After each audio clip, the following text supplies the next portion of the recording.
How's it, Bills Mafia? Lance Nelson, president of Built in Buffalo. To my left, Scott Casson. To my right, Benjamin Shoop. The Bills have not played football in a week, but the last time they did, they squeaked one out against Miami. And this week, they have a New Orleans Saints team coming into Buffalo, whom we hope they should handle pretty easily. We'll see how that all works out, and we're going to break that down now. Sup, Shoop? Nothing much at all. Yeah, I'm excited for this game. However, I will actually be watching it in MetLife Stadium because I will not be at the game. I will be unfortunately watching, well, not unfortunately because it'll be a cool experience, but watching the Giants and Jackson Dart's first ever start against the LA Chargers. We'll see how Well, that how goes. lucky is that for you? That's really cool, man. I know I was excited for it before, but now that you get to see a first ever start, I mean, who obviously could go a million ways. It could go Nathan Peterman. It could go, Josh Allen. It could go Cam Newton for all we know with his first ever start. How we know how all those went. But yeah, it's could go a million ways, but it'll be exciting. But I would definitely will be either putting the game on wherever I am and watching it, whether it's on my phone or whatever, and watching the Bills at the same time. So hopefully MetLife has good Wi-Fi. Hopefully it's better than the Bills Stadium, because we all know how the Bills Stadium doesn't have the best connection there. But nonetheless, I am excited to see both games. Scott, how are we doing this week? I'm good, and Ben, I'll be watching it from pretty close to you. I'll be watching it from Bethpage Black and the Ryder Cup. Oh, okay. I'm not going to say that's cooler, but it's cooler. Nice. I'm going to be watching I'm this not one gonna from my argue living that room with my son. Oh. So None of us are I, going. Wow. yeah, we'll be there at the Big Tree Inn for the Monster Energy tailgate, presented by 71 Slicks as well. Monster Energy, the official energy partner of Built in Buffalo, and shout out to Big Tree Inn. Wing night is tonight, so if you're watching this and you're hungry, go to Big Tree Inn, get your wings on wing night. I believe they're 75 cents, but I could be mistaken. Yeah, that's interesting game this week. I felt that this was going to be easy enough or less stressful enough to where I'd be better off at home and I could give other people a chance to get in the stadium in the last year of Highmark. So that was what I decided to do. And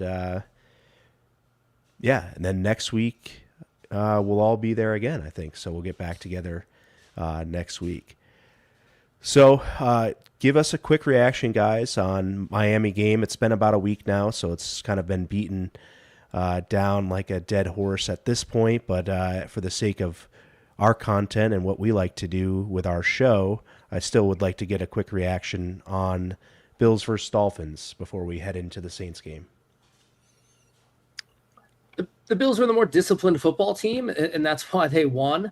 The offense looked good. The defense struggled at times, especially on third down, which I'm going to talk about in a little bit. But they won the game because the Dolphins got penalties and turned the ball over, and the Bills didn't. So, sign of a well-coached team. I think we all kind of know that the Dolphins aren't the best coached team at the moment, and it was closer than I think we all wanted it to be. But the Dolphins had two options. They were going to quit, and that Mike McDaniel was going to get fired soon, and they were going to start trading guys, or they were going to fight. And they fought. They do have some dudes on that team. It's a divisional game. But the Bills came out with a win, and that's what's important. Like I said, sloppy at times, but for me, when you're playing on Thursday night against a divisional team, all that matters is a win and nobody getting hurt. And for the most part, we did that. You're a dude. He's a dude. We're all dudes. Yeah. Yeah, I had similar feelings just where it was, I do think there was definitely some overreaction right after the game about how the team played. But at the end of the day, like Scott said, this was a team that was fighting for jobs. And, Mike McDaniels was coaching for his job that game. He still is going to continue coaching for his job the rest of the season. But, if you get blown out that game, it's a real bad luck to drop to 0-3 and get blown out by a division rival.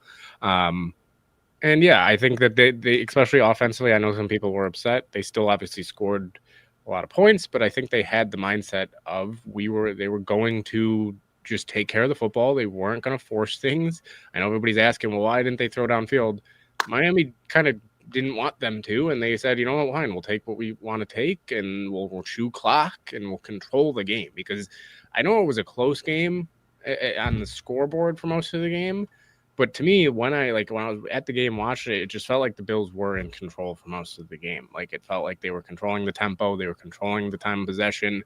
So I do think there were some overreactions around even just the NFL, whether it's a Bills fan or not, that people thought the game were closer than they thought it was. But it's the NFL, right? You see every week games turn out the way you don't think they would. I mean, look at Cleveland beating Green Bay or Carolina shutting out Atlanta. Like, it's any given Sunday. Some teams play better, and Miami played a good game, but it still wasn't enough to get the job done.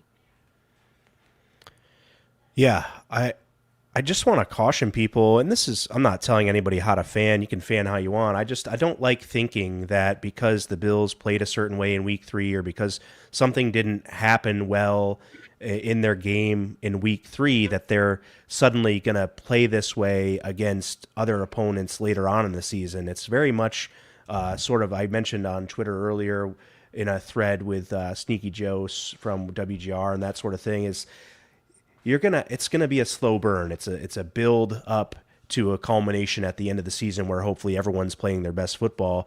This team is not complete yet. You have at least 3 defenders coming back to this defense that are going to change the course of how they play. So although I get the want and the need to critique in the moment of week 3, what I don't want to say is because they didn't play good third down defense, for instance, like our commenter there, Roy, says that they're not going to be able to stop the Chiefs when they play them on third down. Well, they're going to be a much different defense when they play the Chiefs. They're going to have more snaps under their belt. They have Cole Bishop coming up to speed. They have all these players developing still for the defense, and that's going to change over the course of a season. They're going to get better. They're going to learn. They're going to change what they do to be more successful. And I think that's proven.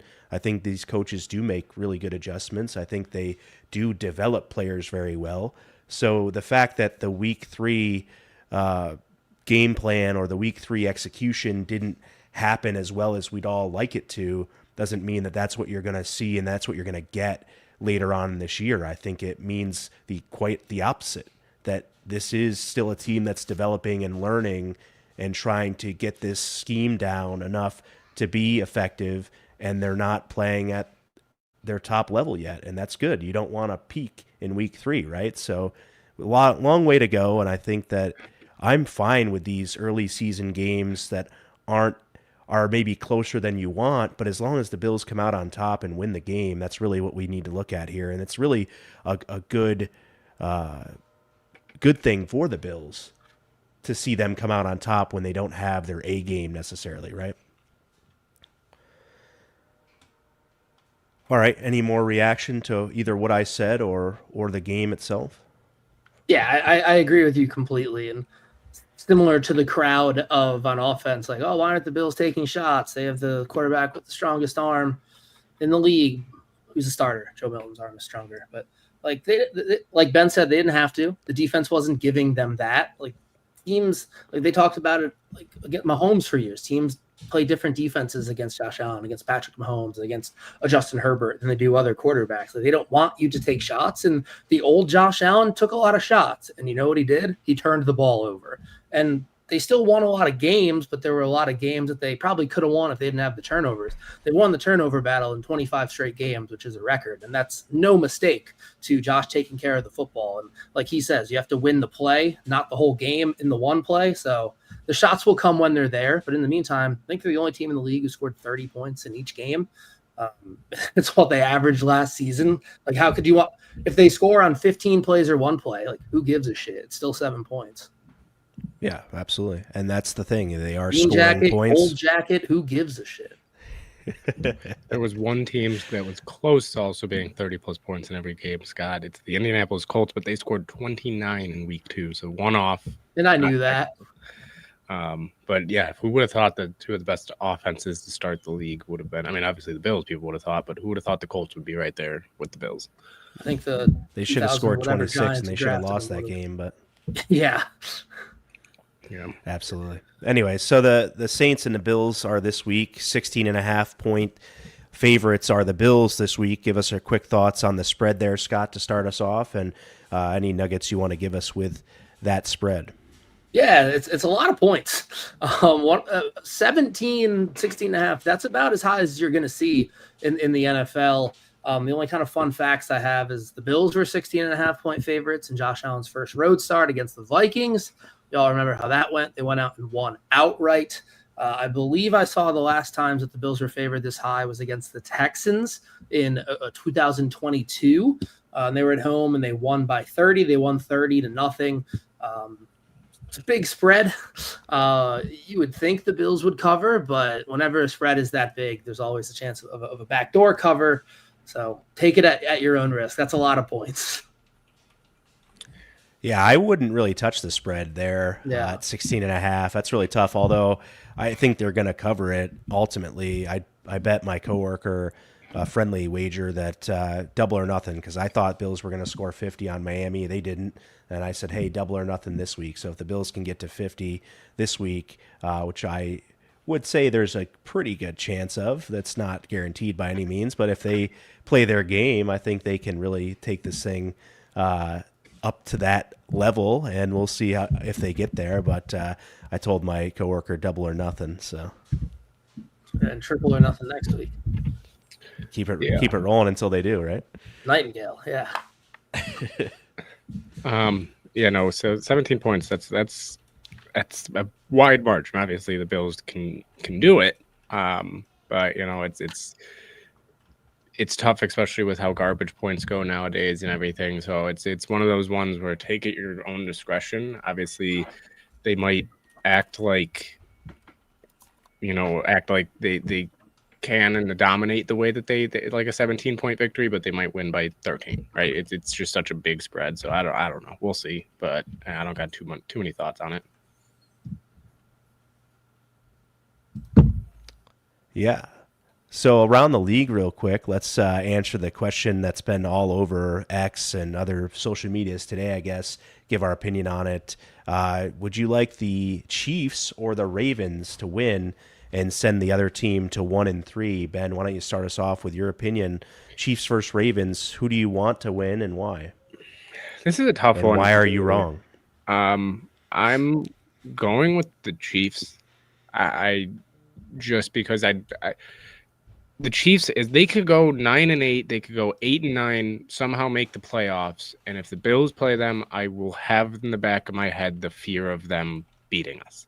The Ravens, on the other hand, the Ravens could win out and finish the year 15-2, and I would still have more confidence than beating the Chiefs in the playoffs. That's just how it is, and I think a lot of Bills fans can relate to that. I think a lot of even just people around the NFL would think that, because you've seen the memes already that the Bills, they go 17-0 in the regular season and they play the 9-8 Chiefs in the playoffs, and there you go, they end up losing in some miraculous way. So I'm not, it's not like a huge thing for me either way. I think it's good. It's a good thing either way, obviously, because you're getting one of these two teams going to 1-3, but yeah, I'd rather have the Chiefs go to 1-3 just because, again, it can set them back. They have a tougher division, and the Ravens, I think, either way will find a way to win their division. So I think if you can have the Chiefs get even farther behind the Chargers, and heck, even if the Broncos win, then you get them behind the Broncos this week.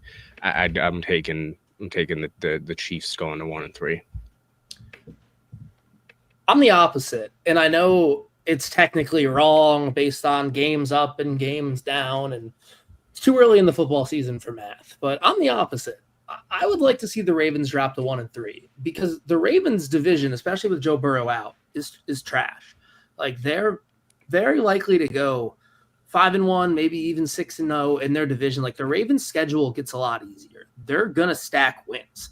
And potentially they did the same thing last year. They started 0-2 and then they stacked wins. They came back to almost catching us for the 2 seed. They didn't, but they were in the conversation. And they could do the same thing this year, catching us for the 1 seed. I don't think that's going to happen because our schedule is pretty easy. But I would like the Ravens to start 1-3 and have a giant hole to come out of, because I'm very confident in the Ravens figuring it out and getting to 11, 12 wins, getting the 2 or 3 seed. We get the 1 seed, then Yep, and he cut out. So he's making my point for me, and we'll let him get connected here as he can. But sorry, Scott, if it seems like I interrupted you. You kind of dropped out, and I couldn't hear you, and you froze. Yeah, I don't know what happened, but I went off the screen. I think that you kind of made my point for me as to why I want the Ravens to beat the Chiefs, because we know the Ravens are going to get into the playoffs, and they're going to be the 2nd or 3rd seed. They're not. I think the Bills have enough of a cushion here with a 2-game lead and the tiebreaker. So basically a 3-game lead now. The Bills are going to win 14, 15 games most likely. You just said their schedule's stacking up nicely for that. I expect the Bills to win 14 to 15 games anyway. The Ravens can't possibly make up the ground they need to on the Bills. So let them win this game, bury the Chiefs down to 1-3. If the Chiefs have trouble again with the Chargers, if they have trouble with the Broncos, and if they still play a first place schedule, if they're going to play the Bills, if they lose to the Bills, that's at 4 losses there. And then any other losses that come with it, maybe 5 to 6 losses. Now, just keep them as low as possible. Give them the chance to maybe even miss the playoffs if they really stumble against some teams. So I really think that I would like the Ravens to win, because the Ravens are getting into the playoffs and are going to be the 2 or 3 seed regardless. You just said that yourself. So let them win this game and put the Chiefs as far down and give the Chiefs the lowest chance possible to even make the playoffs should they stumble ahead. Too, though. My only counterpoint to both of you is if the Chiefs drop to 1-3, I think they're still going to make the playoffs either way, because they'll get Rice back, they'll get Worthy back, their offense will get better. If the Chiefs are the 7 or 6 seed and they win their first playoff game, then we play them first. We play them first time. First time in the playoffs, that's who we're playing. So that's my only counterpoint. I do think their offense will also get better. Yeah. If we get the 1 seed and we have week 1 of the playoffs off, and then they have to come to Buffalo and we get a week to prepare for them, they don't have a shot, dude. I mean, both teams would have a week that's to not prepare true. for each other, Lance. The Chiefs are in still my the opinion, Chiefs. I would pick the Bills to win that game, and I would take that scenario. Give me a week to prepare for the Chiefs. Lance, with a home game. Have a week to prepare for each other. No, they wouldn't. Yes, they would. One team gets a bye. Yes, and they don't know who they're going to play then. Yeah, but you start preparing for both teams. So half the staff. You still have to take care of business in the first week of the playoffs. Yeah, but you can play one of 6 teams. They're not going to prepare for just 2 teams, because if they are at 7 seed and they play the Ravens, they're not going to prepare for the Ravens. They'll prepare for the Chiefs or the 6 seed or the 5 seed or the 4 seed or that, any of those ones. So they're not going to prepare for 4 teams. I mean, they might, but I think they're most likely going to work on what they need to do to get better themselves that week. And then once they figure out who they're playing, they'll prepare. So I don't think either way it makes a huge difference when it comes to. Well, they're going to prepare for the 7 or 6 seed, because you just play the lowest seed left, right? So you're going to only have 2 teams play to the play. 5 or the 4. Too. You can play the 4, 5, 6, or 7. Yeah, you can play any of those 4 teams. So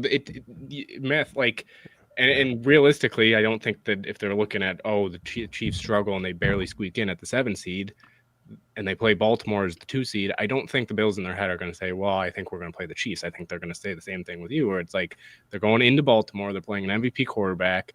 I know the Chiefs are the Chiefs, but they're probably thinking the same thing you just said, where Ravens fans will take it any day of the week.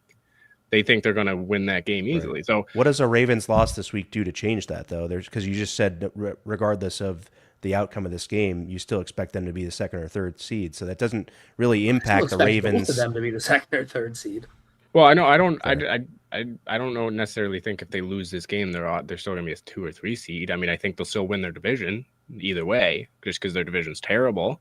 But I mean, either way, I think this is it doesn't really change too much when it comes to what the Bills like. You're going to either have a lead over a bigger lead over the Ravens, which you already have a pretty good lead on a schedule that is very favorable for the Bills, or you have the Chiefs go to 1-3, and there's a better chance that they miss the playoffs. That's the only reason why I said the Chiefs, because I'd rather have them just miss the playoffs entirely. Ravens are making it either way. They're making it either way. They're going to make So are the Chiefs. I mean, there is a better chance for the Chiefs to miss the playoffs than the Ravens at this time. The Chiefs play the Ravens, and they play the Lions, they play the Commanders, they play the Broncos, who are a tough team. The Broncos always play them tough. They play the Chargers. Anybody who says the Chiefs aren't still I don't believe it till I see it. And I agree. That's still why I want think them to they'll be make the the lowest seed playoffs. as possible. That's why I want them to have as many losses as possible. But then Because I don't think they'll make the playoffs either way. But if they lose and they go to 1-3, which is what I would rather have them go to. Get it out now of the that way we talked early. about this for 20 minutes, they're going to tie. They are going to. I mean, that would actually what would that even do for the Bills? That would give them a half game more of a half game. Kind of help. Like it'd help them with both, I guess. I mean, it'd be funny. It'd be so funny to watch both fan bases lose their mind. But I mean, Roy, you got to be the tiebreaker if you're in the comments there, Roy. Tell us who should win. Bottom line for me, we'll let you have the final word. I don't think it changes much. That's my bottom line. Is I'd slightly rather have the Chiefs. At the end of the day, I'm rooting for both teams to have a horrible game and look horrible. I'm going to root for the Ravens to win and the Chiefs to miss the playoffs. That's what I'm going to root for. Whether it happens or not is fair, but it will have a better chance of happening should the Ravens win because, like you said, we know the Ravens are making it. Yeah, I thought you said you'd rather have the Ravens lose. Ravens win. I said Ravens win. Chiefs lose. Stack as many L's on the Chiefs. Oh, because you were saying you were going with Scott. I was agreeing with you. Scott said he wanted Chiefs to win the game. He was agreeing with my point, but just from the other side. Like I think it matters. I do both think teams are making the playoffs. Like I don't think it really matters, but I mean, it really depends on my only thing with the Chiefs making the playoffs is they lose to the Ravens and then they lose to the Lions. I mean, it's not like their schedule gets that much easier. They still play the Commanders, who are a pretty good team. Play the Bills. They play the Broncos, who are good, always play them good. The Colts, who knows if they're for real or not? Obviously, that's to be determined. The Chargers again, Broncos a second time. I mean, it's until we see them lose early in the playoffs, they're still the Chiefs to me. And everybody else, they should be. Like the people saying I agree. They're dead, they're not. That's why I want them to get as many losses as possible because if they get to 6 losses, things could happen. You don't know. You know what I'm saying? And if right now. Amazing. In other news. All right, Scott's done with this conversation clearly. So Scott, tell us. We kind of jumping back between this week and last week, but tell us who impressed you and who disappointed you in week 3. And yeah, I was impressed by Jackson Hawes. PFF has him rated as the best tight end in football, which again shows you what you can do with PFF grades. These late round draft picks are so good. Yeah, but he played really well. Like we know he can block. He did get blown up by a D tackle on one play for a loss, but I don't think we want to make our living having our tight end blocking nose tackles. But again, he blocks DNs just about as well as you can. He scored his first career touchdown. Really nice to kind of find a hole and be quarterback friendly and slide with Josh. They were trying to hit Knox in the back of the end zone, but they took it away, and he chipped Judon, made it out into the flats and was friendly and caught the ball. So he looked really good. He's made a couple big plays and he kind of gives a new dynamic to the offense. By the way, he put a big hit on Judon on that play. I remember sitting in the game watching that, and he put a pretty good hit on him obviously they're both similar size, but I mean, it got the best of Judon. Sorry, go on. Yeah, absolutely. And then disappointed, we talked about a bit earlier, but the third down defense and the fourth down defense combined, they were 11 for 16. The Dolphins were. That's just not good enough. I know we don't match up. Our secondary, and it's the way it's currently constructed, doesn't match up great with their receivers. They're just so fast. Like they just did a really good job of putting Waddle matched up on Trey White and just having him run away from him. And there's nothing Trey White can do if they're in a man type of defense. And he gets the ball out so quick that it doesn't matter if you blitz or if your pass rush wins because you're not going to get home. He's just getting the ball out so quickly. You mentioned Lance. They'll clean that up, but definitely didn't love that. Even when we seemed to get him in behind the sticks, it didn't matter. I agree. You don't love these things that are happening here when things aren't going well for the Bills. And I agree. It's a constant balance for me to say I get we should critique what's going on in the games. I really, the part that I can't get on board with is saying because they didn't do it well in week 3, they're not going to do it well in week 9 or whatever. That's really that whole compare where you jump from early the season execution and mistakes to saying, well, if we do this in the playoffs against the Chiefs, we're going to lose.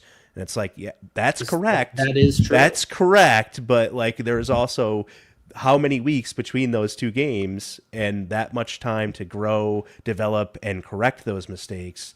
And that's my point, I think, with that. Ben, who do you got? Well, also to go on your point of like when people say that about the Bills, I mean, if the Chiefs don't fix their offense like against the Bills, they're not gonna like it's you could do that with every team. So, Good. But for me, I'm doing something that's Scott or Lance loves, which I'm taking the question and kind of not doing impressed or disappointed, more stock up, stock down. Just overall this game. But yeah, I mean, I guess it's similar. But yeah, my stock Sailbert Ben. My stock up, impressive guy was Deion Walker. Obviously had that big play, but even outside of that big play, I mean, he looks like he can be that guy. Like he looks like he can be next to Ed for the next few years. I mean, obviously, again, still early in his career, but he's getting off blocks, making tackles. You know, obviously had that tipped pass at the end there, but I mean, Deion Walker is looking good. I know this might be the second, maybe even third week in a row that we've talked about Deion Walker, but he is looking good. My stock down or disappointed. One guy we actually didn't even see on Thursday. The other guy, just overall, and even that game has kind of been disappointing. First one I'm going to go with is Josh Palmer. Josh Palmer, he had a catch. He had one catch. He did have a catch, but you know, it just seems like he's not getting open. I know his separation numbers are very poor right now. So he's one guy that it's gonna be, you know, something that to watch with him, and hopefully he can step up. But if not, you know, you might see more Elijah Moore. You might even see maybe if they activate Samuel. I know maybe Shavers gets more playing time if Palmer can't get going here. So he's one, and then the other one is Ray Davis. Again, Ray Davis didn't have a single carry, I believe. Yeah, didn't have a single carry. Did have one target, didn't catch it though. So like, with him, it's what is he just permanently kind of not playing much? Is it fully Ty Johnson and James Cook right now? I know before the season, a lot of people were really kind of hoping to see Ray Davis take another step, but he has been somebody who you haven't really heard his name. Even when he has been out in the field, it's not at least been something to stand out. So Ray Davis and Josh Palmer are going to be my two guys that are kind of disappointing me. For sure. I like Dalton Kincaid, his consistency that he's shown early on this season. I think he's got touchdowns in 2 of the 3 games so far, whatnot, and the first touchdown in 2 games at least as well. So just loving what I'm seeing out of Kincaid, sort of leading that room and sort of being that sort of receiver that we thought we were getting, and you know, didn't have as good of a season last year as we wanted, but still you know, solid. And I think he's showing it early on that he can take it to another level even. So I'm gonna say disappointing is TJ Sanders. I get he's young. I get like he was, like Scott mentioned very early on, he kind of warned people about this, that TJ Sanders is going to be a bit of a project, I think, on this team. And Scott, right, correct me if I'm wrong, you definitely said that, right when they drafted him. He's so new to it's not a surprise necessarily, but it's still the idea of a second round pick that you traded up for and skipped over the shiny receivers and sort of things that you could have gotten in that area, or the what was it, Alfred Collins? Is that the big Texas DT that did they have a chance at him maybe, and he went the next pick, or did he go? Maybe it was, okay, mistaken. So he looks really good though. Yeah, so you know, it's just a matter of people thought maybe they were trading up for something else. They got TJ Sanders. They were very excited about him, and then he doesn't play well right away. That sort of thing is disappointing, but overall, I think he's taken time to catch on and really go forward with this defense, which is slightly less than ideal, but still, you know, you also have guys who are drafted in the 3rd round. They're not even getting a jersey on game day. So definitely one of those things that, you know, it is what it is, and you have to roll with it. I'm not writing off TJ Sanders and saying he's not going to come on and figure it out. I just think that, you know, over 3 weeks here and then last game, we're hoping to see a little bit more from him. So that's really it. I do want to just also, I saw the from Doug about, or the comment from Doug about Rousseau being pretty quiet. I was very shocked to find out he led the team in pressures on Thursday against the Dolphins. And I do think the defensive line played better pass rush wise than people maybe reacted to during the game. Because I did think they got pressure, but Tua got the ball out fast, and the other ones is, again, it's just the one thing that I think they've been struggling with a little bit early this year is that gap integrity, because you're allowing the quarterbacks to kind of just get through. I mean, even Tua had some times where he got out of the pocket and made a throw or whatever. So I do think the defensive line is still, yes, they still have room to improve, but I wouldn't be too worried about Rousseau or any of them really. He's also, he's not really, he's not going to be a guy that's going to get 15 sacks. He can get maybe 7 to 10, but he'll be very good against the run, and he'll be a guy that does his job. So that was a comment that just kind of stood out to me. But yeah, he has been quiet. That is a very accurate statement, but I wouldn't be too worried about it with Rousseau right now. I was talking to Thad about this on X last night, actually. He posted a clip of him talking about Rousseau and the Saints preview and stuff. And I thought, people think that Rousseau could be that week 1 against Arizona, Greg Rousseau, where you have 3 sacks in a game and just sort of dominate it from start to finish. That's not really Greg Rousseau's game. It never really has been. He gives you flashes of that where he can do that at times, but I don't think that you can expect, even with the contract signing, you can't expect Greg Rousseau to be a 3-sack a game type of game-wrecking defensive end. He's going to do well against some matchups. In other matchups, he's going to not be, like Circle the Wagons was mentioning, a great box score player where he's just doing his job and not really getting the stats. But I think that expecting Greg Rousseau to have 2 to 3 sacks a game and be a complete game wrecker is a nice idea, but I don't really think it's necessarily what he's shown so far in his career. I don't think anybody expects that, but we are paying him to be a double-digit sack guy. Like we can't pay a guy to get 7 sacks that much money. I agree. That was why I was on the fence about extending him. And yeah, he led the team in pressures and he looked fine, and Tua gets the ball out so quick that him and Joey Bosa were getting pressure all night, but it didn't matter. They could have not been blocked and they wouldn't have gotten home because he gets the ball out so fast. But we need to at least I got to hear your name on the broadcast, dude. And I know that's not good football analysis, but I don't think we've heard his name mentioned one time this season. You gotta make a play somewhere. And if you can be that guy at some times, it means it's in there. It's a consistency thing with him. He's always great against the run, but he's an inconsistent pass rusher. And if we're going to pay you to do this, you need to be that consistent guy. You can't have games where you're essentially shut out, and he's done that 3 times this year. I do think, $20 million, yes, that's a good chunk of money, but I do think with edge rushers, especially in 2 to 3 years, that will be 7 to 10 sack range. I really do. But it's not 2 to 3 years right now. It's now. Well, yeah, sure. But I mean, Same look with at everything. what Josh Allen will be underpaid. Loftus got more than that. That's another story as well. But who has better DN production? market just got reset, and yeah, he's not going to be a guy that will, if he 12 sacks in even next year, will probably end up getting guys. That's fine, but that's not. He's still got a very good chance to get double. I think the contract, yes, 12 he still has to do better than what he's doing now to be 20 million. Yes, that is very true. But I just don't think, even if he gets 6 sacks but plays very elite run defense, that's $20 million for a defensive end at this point.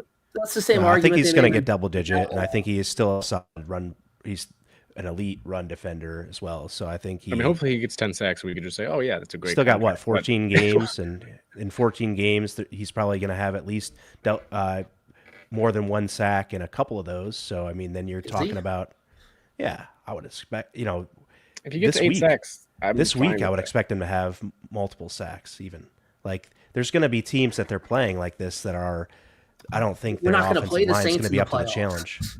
No, exactly. Yeah, I get that, but I'm just saying you want him to get double-digit sacks in a season like this. This type of game this week is going to help that, because he's going to get to probably at least 1, we hope, and we'll see from there. And then 13 games after this one to get maybe 1 a game or 1 in most games moving forward. We'll see how that goes. I mean, if he averages 1 every other game, season, so I don't think we can assume he's going to get multiple. I wouldn't assume it. I'm just saying, he had 5 in the last 16 games of the year last year.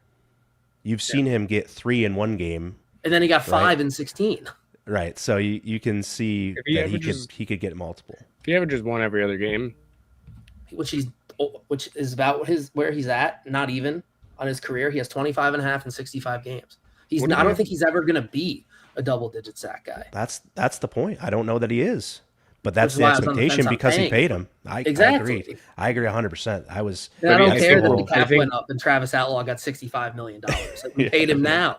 I paid still him do now, think and he's like not. if you It's tough. Yeah. $20 million for a guy, if he can get 8 sacks, to me that nowadays that's worth it. Like you've seen guys get paid, especially edge But we rushers. were paying him significantly less to already get 8 sacks, so we could do the same thing. Yeah, but then you're losing elite run defense if you pay somebody. If you don't pay him and you get somebody else, like that's the whole thing with him. And yeah, maybe if Ed comes when everybody says the NFL is a running league. I mean, it's definitely shifting towards teams running the ball a lot more. That's for sure. Like having a good running back is becoming more and more important, and you're seeing it with the Bills. Like look at the Bills. Look, James Cook's had 100 yards in every game this year. So like, yeah, I do think that it's becoming a game where teams are getting the ball out fast. It's going to be harder to get sacks. You're not going to see as many deep balls because you're going to see short underneath throws, which you're already seeing, and then you're going to see them running the ball more. I mean, some of the best teams in the league have good run games, and what's the one team that we talked about earlier that's struggling offensively and has one of the worst run games is the Chiefs. And the team that we're most fearful of is the Ravens having a good run game. We need Rousseau to help in that endeavor. Yeah, I'm with you. Yeah. But my point was like I didn't love the extension in the first place. And we're saying we think he's going to get double-digit sacks, and I don't think he's ever shown us anything that makes me think he's going to be. Like I'm sure maybe I misspoke. I'm just thinking he has the opportunity still this season to reach double digits is all I'm saying, because he has shown that he could get multiple in some games, and we play some teams this year, I think, that could allow him to get multiple in one game a couple of times. So if he has 3 2-sack games, that's 6. He needs to have 4 other games. Never done that before. Why do we think I also don't. I will say, Lance, I don't think people he's good enough to do that. That's what I'm saying. He is, which is why I'm saying like I want the consistency. I do think though that people won't be happy if that's the player he turns out to be, is where he only shows up against the bad teams. I do think, to Scott's point, that he needs to play better. He does. I'm not suggesting just, but I do think that he'll be fine. I'm with you on that. I think he'll be fine. And then at the end of the year, it'll be a big conversation of, did he start to really step it up? I'd rather have him struggle in the beginning of the year and do great towards the end of the year than have 3 sacks in week 1 and then have 5 sacks, you said, Scott, the rest of the season. Like, he's one of the, I will say he's one of the few Bills players where I feel like the opinion really heavily varies either one way or the other, and it's a huge question of who he still is. But he's still got a lot to prove. And I get that he's great against the run. One thing is because we say he gets a lot of pressures. He's 44th in pressures. Like, let's not act like that's a big number. Like, that's very middle of the road. And he's been playing a lot of snaps because dudes are hurt, and we don't have the depth right now because of suspensions. Right on. I agree. I definitely think that there's fair room to be skeptical of the pay that he got and the deal that he got, but he did get it, and now we're rolling with it. So the best thing I can do is say that we have seen some flashes from him, and hopefully he gets that more consistently. As you mentioned, your point is let's see it more often than not, and we'll hope for that to happen. There's still 14 games left for that to happen, and we go from there.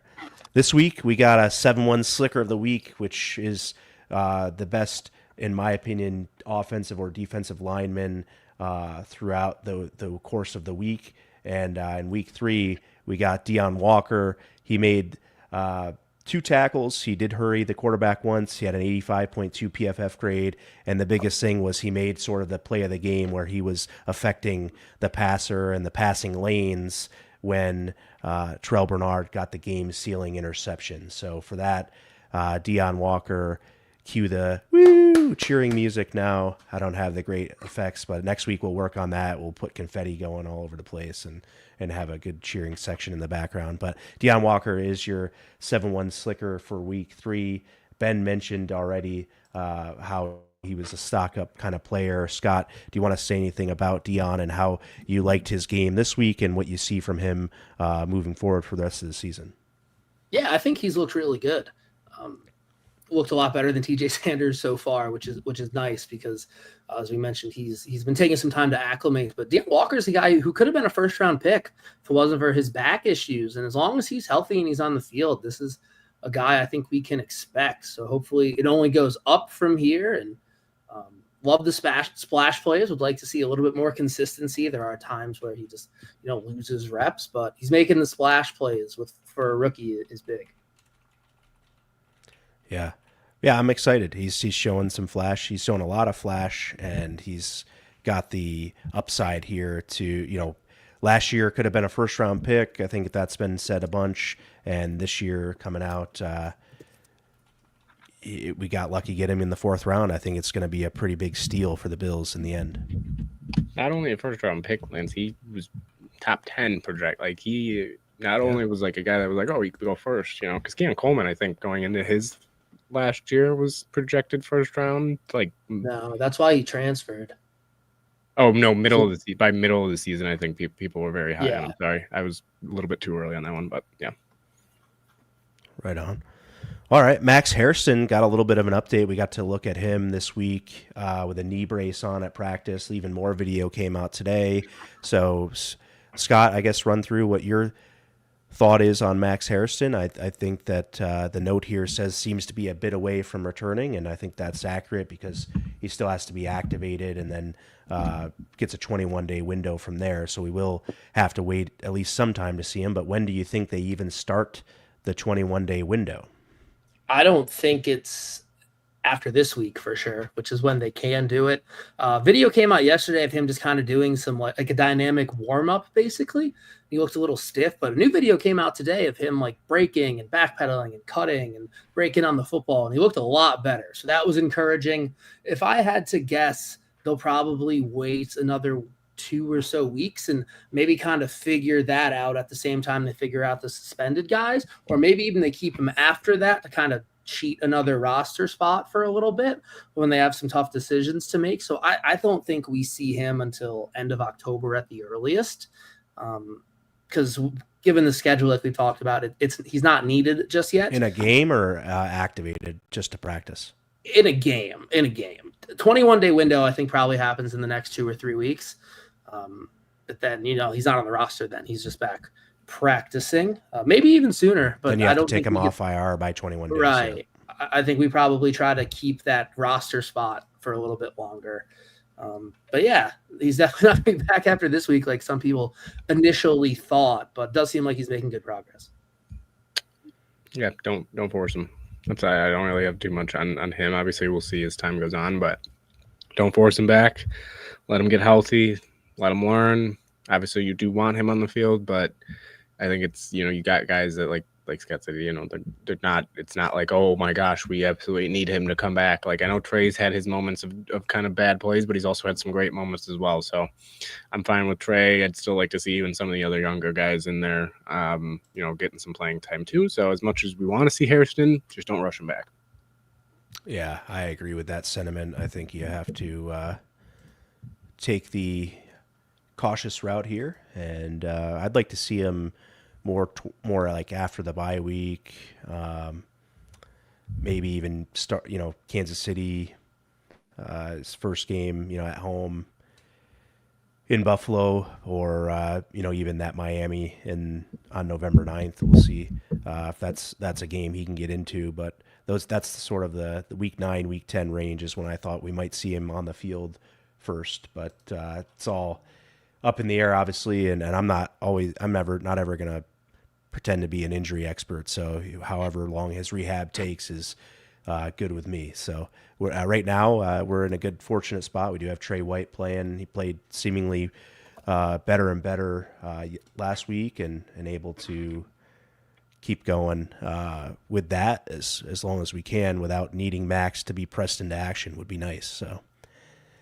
Injury report for this week, as of now, you had Spencer Brown, 2 DNPs with a calf that he said he kind of tweaked the first drive on his appearance on One Bills Live yesterday. He sort of talked about tweaking a little bit of his calf, just said it felt a little bit funky, but said he's going to be good to go. So I don't expect Spencer Brown to be too big of an issue. AJ Epinesa popped up with a pec, is limited both days, but they said he did more today than yesterday, so trending in the right direction. And then Milano and Oliver are both not practicing yet, and McDermott mentioning that they're trending in the right direction as well, but don't expect Milano or Oliver to be pressed back against the Saints team because I don't think they really are needed. And if they could use another week to rest, there's really not any any need to get these guys out there.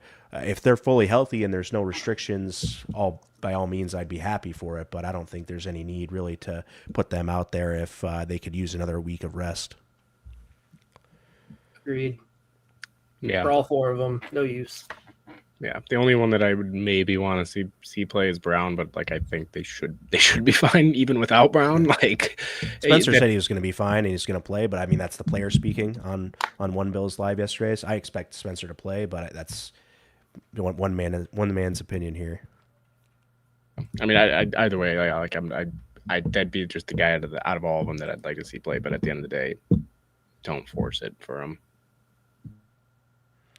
Right on. All right, keys to the offense here. We're gonna move into the Saints preview and try to keep this a little bit shorter and sweeter since we did take quite a bit of time on our quote unquote quick thoughts segments here. So, Monster Energy Drink, the official energy partner of Built-In Buffalo, 716 Barbershop here in Depew, New York, on Broadway. Check those guys out. Book your cut with Dennis or Matt over there at the shop. And the Bills' keys on the offensive side of the ball probably going to involve a guy that wears number 4 named Cook. What do you guys think about the keys to the offense? Scott, I guess start here and give me your one key to the Bills' offensive game. Yeah, so I think it's going to be a lot of James Cook just because of what the score is supposed to be. I think he's going to run the ball a lot, and I think we will probably see all 3 running backs get quite a few carries, hopefully, because this could be a good time for some of them to find their footing. It's a running league, you said, right? That is what people are. I have heard people say that. In the passing game, Brandon Staley, the DC, he likes to play a lot of cover 6, played the most cover 6 in the league when he was with the Chargers. So if someone's looking for Josh Allen to take a bunch of shots in this game, I don't think it's coming. So probably going to see more of that intermediate passing game. Take care of the football and should win no problem. Yeah, take care of the football, but you might see a similar kind of game plan that you did last week. Like just take what you're given, right? Don't force anything. You don't need the big play. If the offense, there might be some times where you are again saying, Joe Brady, what are we doing with the play calling? But it's going to be them sticking to their game plan, sticking to whether it's the run or short or intermediate passing game. Like Scott said, just don't force it, man, because that's all these teams you saw it against last week with the Browns and Packers. What won the Browns the game? Turnovers. That and the fact that for some odd reason they couldn't score at all. I mean, I know the Browns defense is very, very good, but yeah, it's just you can't turn the ball over against bad teams and let them stay in it and give them a chance. So I would, again, if they have that type of offense where there are times where you might on Sunday say, what are we doing? Especially early on, they're going to try to, really stick with what they believe in. So, just do what you did basically last week, and you should be fine because I don't think the Saints offense is as good as Miami's offense. Yeah, I still think you're going to see some throwing here. I'd like to see Kincaid get into the seams of the zone. Scott mentioned here in the outline about Staley's want to play zone coverage, led the league in cover 6 with the Chargers. So I think that Dalton Kincaid factors in well to sit in some of those pockets. Obviously, Khalil Shakir is really good at that, and we'll see what Josh Palmer and Elijah Moore can do in that regard this week. I think Palmer is a very headsy player. I think you could see him have a bigger week if he's able to sit in some of those pockets in the zone and Allen's able to find him. But again, I think there's been some folks open at times, and Allen hasn't necessarily either wanted to go there, been able to go there because of other factors, or just hasn't seen it. So I think it's it's sort of a perfect storm sometimes with some of these receivers where they may get open or they may create separation, but it's not really rewarded all the time because there's other things being accomplished there or other things seen by the quarterback that don't take advantage of their openness. So I'd like to see Kincaid continue that consistency that I talked about liking from week 3 in this game, and still have Allen throw 20 balls or so, be in the range. Or, I'm sorry, get like 20 or so completions if possible. He may not because of the want to run the ball, and I think they'll have enough success that they may not need to. But I still would like to see have that. So, any more on the offense that you guys want to touch on? It's kind of quick through the offense preview there, but we'll move on to the defense. Go ahead, Ben, if you'd like to start with that. Yeah, for the defense, keys to the game, it's going to be just the Saints like to pass the ball. First of all, Kellen Moore has come in. He likes to throw the football. They have Olave. They have Alvin Kamara, who I know some people say, he's old, blah, whatever, but he's still a good running back. He still can do damage. Spencer Rattler, for a guy that's throwing the ball 119 times, has, taken care of the football. I know last game he had one interception, but still take care of the football in 3 games. So, and it was against a very good Seattle defense this year, they're flying all over the field, and only 1 turnover. So I would expect, just be ready for them to come out and throw it. Part of that is also because they are trailing in games and they have to pass the ball.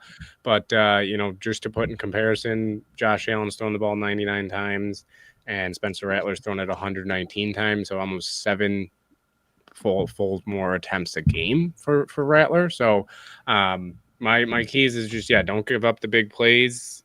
Just do your job and don't miss tackles, because again, if you give up big plays and miss tackles, that's how bad teams stay in games. So but expect them to throw the football.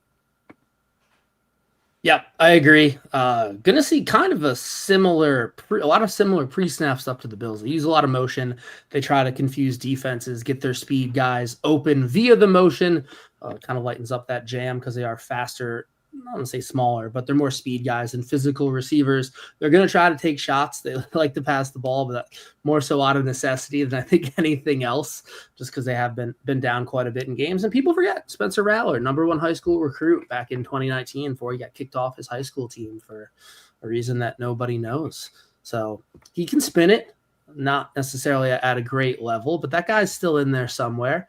But again, if they just play disciplined, don't beat yourselves, he's going to throw you a couple picks. I know he's done a really good job of not turning it over yet. He only has 1 interception in all of those attempts, but he's going to throw you a couple you can make plays on. Control Alvin Kamara. He still exists. He's still one of the best running backs in the league, just hasn't necessarily been in the best situation for the last few years. He was left behind in the wreckage of the Saints teams of the past, but don't beat yourselves, play smart, and then hopefully the offense makes your job real easy, makes them one-dimensional. Yeah, I think they mentioned in the press conferences yesterday between McDermott and Deion Walker, even mentioned gap integrity and then the rush and coverage working together. So I just want to see more of that improvement. I think they're working on that. And then you guys mentioned the 3rd down defense. What McDermott was saying in his conference was that the mentality on 3rd down and the execution needs to get better. Execution's sort of like, they need to execute better because they're not doing very well. So that's a given. But I think that they do need to try to mesh that rush and coverage together so that they can really get off the field on 3rd downs as well. And even Deion Walker mentioned that too. What Deion was saying in his interview was a little bit weird, that people are quick snapping them on 3rd down and they aren't necessarily ready for it. And that's why the Ravens did that to them a lot. And it's like, all right, so I hope that mentality and execution on that part, like being ready to play football, is pretty important to success of your defense. So hopefully they can get into their look and their sets on defense quickly to make sure that they're ready for what the offense is going to throw at them on these third downs. They have done a good job of forcing the third downs, I believe. I think they just need to clean that up, and I think we've mentioned that quite a bit. So, yeah, on defense, do want to see some more pressure, especially they mentioned their comment said rattle rattler.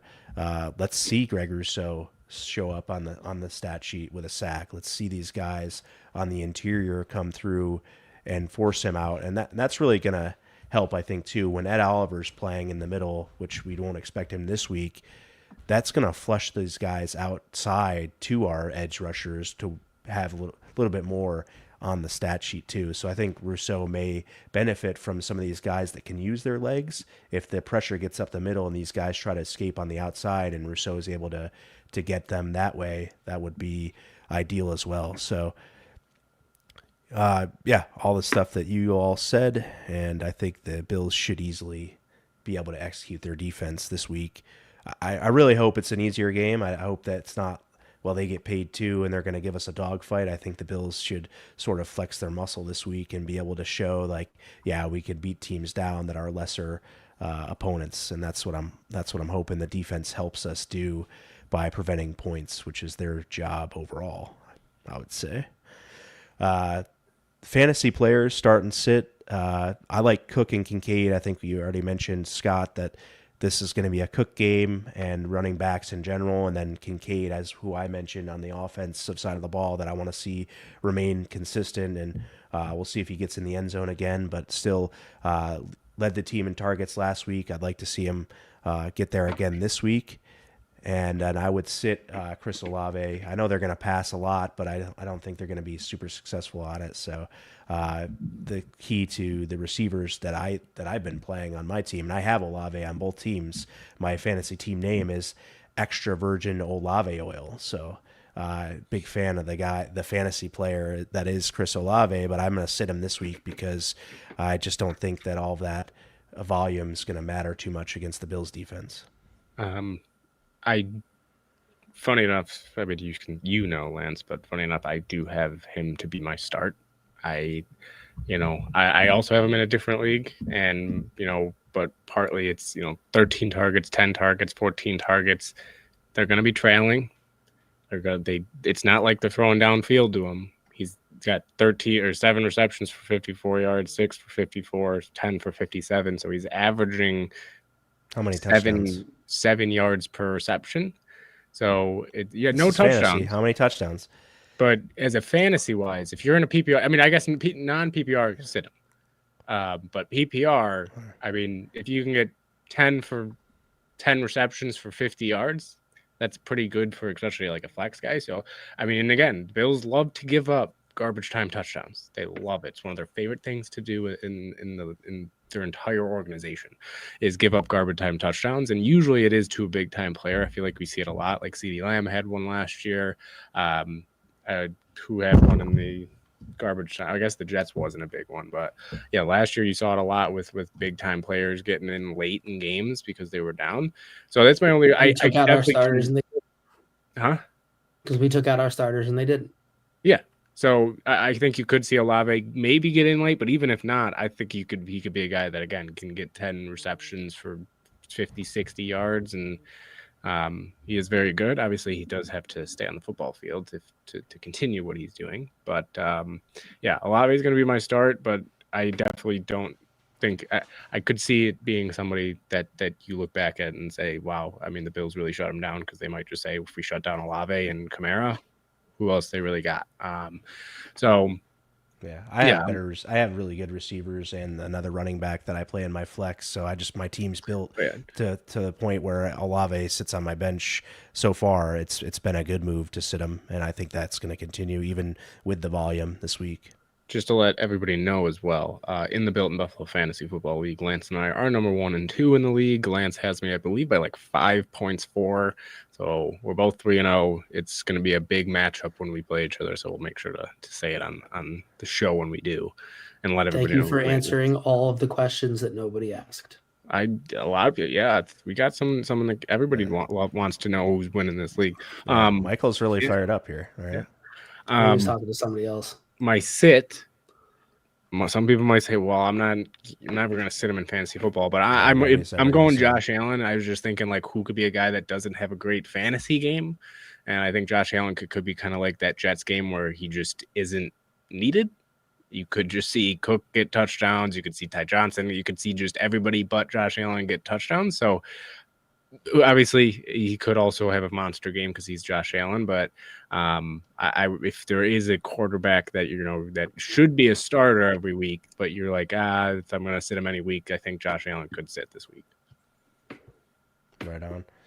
All right, guys, if you haven't done so, please like and share this episode. I got fantasy talk. Let's go, Scott. You don't have your players. You don't have your players in the outline here, so. And I thought you were I got them in my brain, and I'm that smart. Fair enough. I came up with whoever you didn't say on the fly, because that's bad radio. So say what the other person already said. My starter was Juwan Johnson. There's nothing bad quarterbacks like more than tight ends. He's had a really good start to the season, and if they are down late, the Bills are probably going to play not quite as aggressive coverage. And who eats then? Tight ends. I think Juwan Johnson, I don't know if he gets a ton of yards. I think it's a lot of catches, probably a touchdown. Then I said him all the Bills receivers. I don't think it's going to be a game where they pass a ton, similar to Ben saying sit Josh Allen, which I agree with. All the Bills receivers, I don't know if I really love any of them to get more than a couple catches. If one gets a touchdown, which I'm sure they will, that could make them worth playing. But there's none of them that I think go off this week because they're not going to need to, hopefully. Yeah. Wide receivers, not tight ends, right? You like the tight end. You like the Dalton Kincaid pick to start him, right? Yeah, I like that more than the receivers. Fair enough. I got to try to get my praise in where I can. So, all right, that does it mostly for what we have here. We're going to do a game prediction. If you guys want to put your game predictions, whether it's wins, whether it's a score prediction, anything else about the game, put your game predictions. We'll display them here in just a moment. Please like and share this episode. Go over to our YouTube page, subscribe to that YouTube channel. On X, repost and like, and then on Facebook, share and like as well with all of your friends, family, and your groups. Share us into your groups, your favorite Bills Mafia groups. We'd appreciate that. Then also, I just want to shout out, there's a new podcast coming out called Buffalo Under the Helmet Podcast. We were able to join those folks from Team Lammy, and Rich Gansler, the Bull, was the host there with Connor McGovern. The taping was earlier this week, and we were able to be there and get some time with Connor and spend some time with the production crew behind the scenes. So if you get a chance, check out Buffalo Under the Helmet on their YouTube channel. They just dropped the episode tonight with Connor McGovern. Some really good stuff there. Out of that, they got a Paula's Donut that they revealed and all this other stuff. So very cool. Talk about just how Connor prepares for the games and other things, how the season's going and whatnot. So it's a good listen. If you have a half hour or so, check that out at Buffalo Under the Helmet. And we also check our pages. We also shared that, and we do thank the Team Lammy folks and things for giving us the opportunity to be there and be involved. So, all right, guys, who wants to go first? Ben, do you want to give me a game prediction? Just get a score prediction, or just who's going to win, or otherwise? 5-3. No, I don't have a score prediction just because for last year when we did them, every time I would look back and be like, I wasn't anywhere close. That's the fun of it, Ben. Yeah, you can't. I mean, I guess if I had to go on Lance, I will go 34 to. We'll go 16. I think that somehow they'll safety. 2 2-point conversions. Yeah, maybe they'll just go 2 2-point conversions. Maybe they'll miss an extra point, and maybe they'll miss an extra point, get 2 touchdowns, miss 1 extra point, kick a field goal. I don't like it. Could do it a bunch of ways. Maybe they will get a safety. So, but either way, I just think the Bills will control the game, even if maybe for 2 quarters until halftime, it might be a little bit closer than some people like. Even though it could also be like the Jets game where it's like over by half. But yeah, I just think the Bills will at least control the game and control the tempo. I'm going Bills 31, Saints 13. I think that is covering for the Bills barely, and it's the under. In these games with huge spreads, it kind of feels like it's always an underplay unless the other team makes it a close game, just because you got to figure the second half the Bills are going to be kind of taking the air out of the ball a little bit. So I'm not going to touch the spread, but I kind of like the under. And then another pick for you this week, straight from Lane Kiffin's lips to God's ears, the over in the LSU Ole Miss Lane Kiffin Bowl, or Landry Kiffin Bowl. Amazing. There's one to look for. That's on Saturday. Yeah.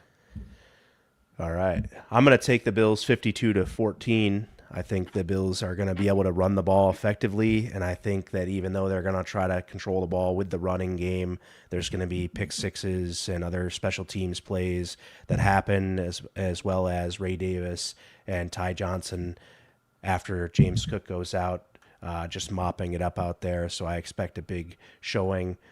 Mainly because I bet my coworker double or nothing. So I'm not going to lie to you. That's just the reason why I'm going to pick 52-14.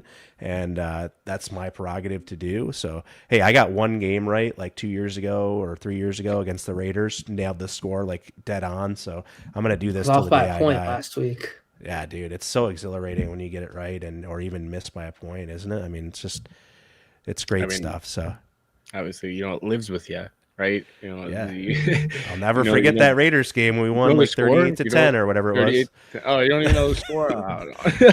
I'll have to check Bills versus Raiders history and get it exactly. But yeah, 38-10. I was right. So see, I do remember it. September 17th of 2023, Bills won 38-10. Yeah. So Matt Milano had that interception on Josh Jacobs' head. There you go. Funny enough, Raiders started that game up 7-0 on the first drive of the game. Devontae Adams went right down the field and scored. Yep, within 2 minutes. They threw him a screen, and it was right after that Jets game. And I was like, "Oh no, we suck again." Here's a good one. Two of our touchdowns, Latavius Murray and Damian Harris. Shakir had a cool touchdown that game too. Shakir, Dawson Knox had Gabe Davis. Yeah, that was a Gabe Davis. Can't wait till he's back for the playoff run. Jimmy Garoppolo watching from the bench. Wow. Kyle Allen. He need the game out. I was gonna say, why did he run the ball? All right, folks. Well, thank you for sticking with us again. Please head over to that YouTube channel and subscribe if you would. We would super appreciate that and help us grow here. We're doing some cool things, I think. We're going to be at the Big Tree Inn each and every home game for the Monster Energy tailgate, right next to the Water Buffalo 716 and 97 Rock tailgates. So they've had a letter to Elise out. 97 Rocks had a letter to Elise out to play live music the last 2 home games, and it's been phenomenal. So the lead singer was on The Voice, and just a really great performance both times. So come on out to the Big Tree Inn. There's lots of cool stuff down there, lots of food being cooked up, Imperial pizzas down there and everything else. So Big Tree Inn also has some great food to serve you as well. Murph's Wings are my favorite personally from there. So get on down to the Big Tree Inn each and every home game. And tonight is their wing night. If you haven't eaten dinner yet, head out to the Big Tree Inn, grab some cheaper wings than normal. So we'll say that. And the last thing we will say is go Bills. Go Bills. Go Bills.